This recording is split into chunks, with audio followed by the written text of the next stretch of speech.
नमस्कार, मैं हूं Krishna Gopal. KG arts classes YouTube channel में आपका हार्दिक स्वागत और अभिनंदन। आज के इस वीडियो में हम बात करने जा रहे हैं कवि सूर्यकांत त्रिपाठी निराला की जो कविता है अभी न होगा मेरा अंत। इस कविता की अपन यहाँ सप्रसंग व्याख्या करेंगे। कविता आपको स्क्रीन पर दिखाई दे रही है। इसी के माध्यम से प्रत्येक लाइन का अर्थ समझते हुए इस कविता की हम सप्रसंग व्याख्या करेंगे, जो कि सूर्यकांत त्रिपाठी निराला की कविता है अभी न होगा मेरा अंत। जैसा कि इस वीडियो से मैं पिछले वाले वीडियो में बता चुका हूं, सूर्यकांत त्रिपाठी निराला का जो कवि परिचय है उसके बारे में। यदि प्यारे विद्यार्थियों, मेरे साथियों, अभी तक आपने पिछले वाला वीडियो नहीं देखा है तो डिस्क्रिप्शन में जाके लिंक पे क्लिक करके आप पुराना वीडियो भी देख सकते हैं। वहां से आप चैनल से कवि सूर्यकांत त्रिपाठी निराला का परिचय भी देख पाएंगे। यदि आपने अभी तक चैनल को लाइक और सब्सक्राइब नहीं किया है तो लाइक और सब्सक्राइब करना ना भूलें। चलते हैं हम सूर्यकांत त्रिपाठी निराला की कविता अभी न होगा मेरा अंत की सप्रसंग व्याख्या की ओर। उससे पूर्व मैं ये कविता आपको पढ़ देता हूँ। एक एक चरण की अपन जो पढ़ के इसकी व्याख्या करेंगे। जैसा कि कवि कहते हैं कि अभी न होगा मेरा अंत, अभी अभी तो आया है, अभी अभी ही तो आया है मेरे जीवन में मृदुल वसंत, अभी न होगा मेरा अंत।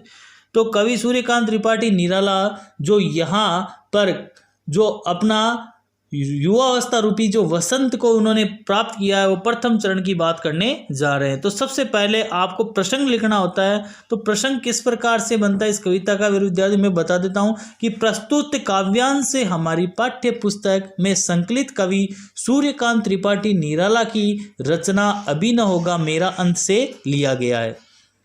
तो यहाँ कवि पूर्ण रूप से आश्वस्त है कि अभी उसकी काव्य रचना का उत्साह का जो प्रथम चरण प्रारंभ हुआ है। जैसा कि वो बता रहे हैं कि मेरे जीवन में अभी तो मृदुल वसंत आया है, अर्थात युवावस्था रूपी वसंत का उन्होंने जो प्रथम चरण है वो उसके जीवन में प्रारंभ हुआ है।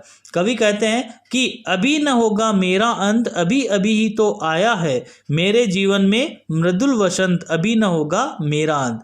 कवि निराला जी युवावस्था के संबंध में कहते हैं कि मेरे जीवन में अभी तो सुंदर वसंत आया है, अर्थात अभी तो मैंने नई अवस्था रूपी वसंत को प्राप्त किया है। कि अभी अभी तो आया है मेरे जीवन में मृदुल वसंत, यानी जो मेरे जीवन में जो सुंदर वसंत आया, अर्थात कहने का है कि मैंने जो युवावस्था रूपी वसंत को भी प्राप्त किया है, इसलिए अभी न होगा मेरा अंत, अभी मेरा अंत नहीं होगा, अर्थात अभी मेरे उत्साह का अंत नहीं हो सकता।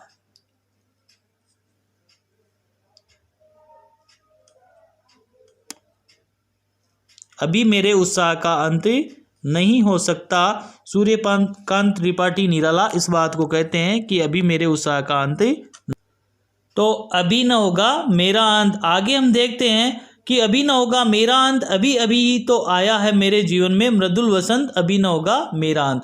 आगे की पंक्तियां ये कहती है कि हरे हरे ये पात डालियां कलियां कोमल गात, हरे हरे ये पात डालियां कलियां कोमल गात, मैं ही अपना स्वपन मृदुल कर फेरूंगा निद्रित कलियों पर जगा एक प्रत्युष मनोहर, पुष्प पुष्प से तंद्रा लस लालसा खींच लूंगा मैं, अपने नव जीवन का अमृत सहर्ष सींच दूंगा मैं। तो यहाँ पर कवि सूर्यकांत त्रिपाठी निराला कहते हैं, अगली पंक्तियों में अपन देखते हैं कि वही प्रसंग होगा कि प्रस्तुत अवतरण हमारी पाठ्य पुस्तक में संकलित कवि निराला द्वारा रचित अभी न होगा मेरा अंत कविता से उद्धत है। इसमें कवि ने वसंत के रूपकों द्वारा अपनी जीविका का भाव व्यक्त यहाँ पर करते हैं और कहते हैं कि हरे हरे ये पात डालियां कलियां कोमल गात। कवि निराला कहते हैं कि अभी तो मेरे जीवन में वसंत का आगमन हुआ है। जैसे वसंत ऋतु में हरे हरे पत्ते प्रत्येक पेड़ की डाली पर दिखाई देते हैं, जैसे वसंत ऋतु में हरे हरे ये पात डालियां कलियां कोमल गात, कि हरे हरे पत्ते जो प्रत्येक पेड़ की डाली पर दिखाई देते हैं और उन पर कोमल शरीर से युक्त कलियां खिल उड़ती है। उन पर जो कोमल, उन पर हम कहते हैं कि जो कोमल शरीर से युक्त कलियां खिल उड़ती है, वैसे ही अब यौवन रूपी वसंत ने मेरे कोमल शरीर के अंग अंग का उत्साह से भर दिया है। कवि सूर्यकांत त्रिपाठी निराला वसंत ऋतु के माध्यम से बताना चाह रहे हैं कि हरे हरे पत्ते जो प्रत्येक पेड़ की डाली पर दिखाई दे रहे हैं और उन पर कोमल शरीर से युक्त कलियां खिल उठती है, वैसे ही अब यौवन रूपी वसंत मेरे कोमल शरीर के अंग अंग को उत्साह से भर दिया है। मैं ही अपना स्वपन मृदुल कर फेरूंगा निर्दित कलियों पर, जगह एक प्रत्युष मनोहर। इस काल में डालियों पर अनेक पुष्प खिल रहे हैं। अधखिले पुष्प मानो तंद्रा से ग्रस्त हैं, जो अभी तक पूर्ण रूप से खिले हुए नहीं हैं, वो मानो अभी सो रहे हैं, वो तंद्रा से ग्रस्त है तथा आलस्य से ग्रस्त होने पर भी सुंदर लालसा से कवि कहता है कि मैं इन्हें अपनी ओर खींच लूंगा, अपने नवजीवन के अमृत से अर्थात नव उत्साह युक्त कोमल मधुर भावनाओं से इन्हें मैं सींच लूंगा। जो अलसाई हुई कलियां हैं, जो निंद्रित है, जो खिली नहीं है, कवि कहता है मैं उन्हें सींच कर अर्थात नव उत्साह युक्त कोमल भावनाओं से उन्हें मैं सींच दूंगा और मैं इन्हें बाहर निकालने का द्वार बता दूंगा। पुष्प पुष्प से तंद्रा रस लालसा खींच लूंगा मैं, अपने नव जीवन का अमृत सहस सींच दूंगा मैं। तो इस प्रकार से वो कवि कह रहे हैं कि मैं इस काल में डालियों पर जो पुष्प खिल रहे हैं, अधखिले पुष्प है, उनसे मैं तंद्रा से ग्रस्त आलस्य है उसे मैं खींच लूंगा और इसी से मैं अपने सुंदर लालसा से इन्हें अपनी ओर खींच लूंगा और अपने नवजीवन में अमृत से अर्थात नव उत्साहयुक्त कोमल मधुर भावनाओं से इन्हें मैं सींच लूंगा। तो इस प्रकार कवि कहता है कि मैं इन्हें बाहर निकालने का द्वार बता दूंगा। जो आगे बता रहे हैं कि द्वार दिखा दूंगा फिर उनको, है मेरे जहां अनंत अभी न होगा मेरा अंत। यानी कि मैं इन्हें बाहर निकालने का द्वार बता दूंगा, इन्हें विकसित होने का मार्ग बता दूंगा। इस तरह वसंत आगमन से प्रकृति का असीमित विकास होता है। इसी प्रकार मेरे जीवन में उत्साह युक्त नवीन लालसाओं एवं कोमल भावनाओं का असीमित प्रसार होगा।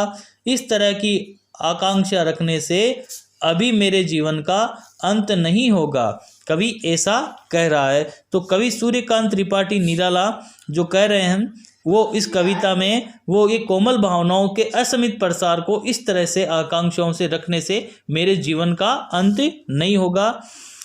तो इस प्रकार इस अभी न होगा मेरा अंत कविता की जो दो प्रसंग के यहाँ मैंने व्याख्या इस वीडियो के माध्यम से की है। एक जो तीसरा प्रसंग और है इसी कविता का जो अगले वीडियो में आपको देखने को मिलेगा। तब तक के लिए आप कमेंट्स बॉक्स में अपना प्रत्युत्तर ज़रूर दें। किसी शब्द के बारे में यदि आपको पूछना है या अन्य किसी शब्द की या प्रसंग व्याख्या आपको समझनी है, सुननी है, तो अपना कमेंट्स बॉक्स में प्रत्युत्तर ज़रूर दें। वीडियो को लाइक और शेयर और सब्सक्राइब करना ना भूलें। धन्यवाद।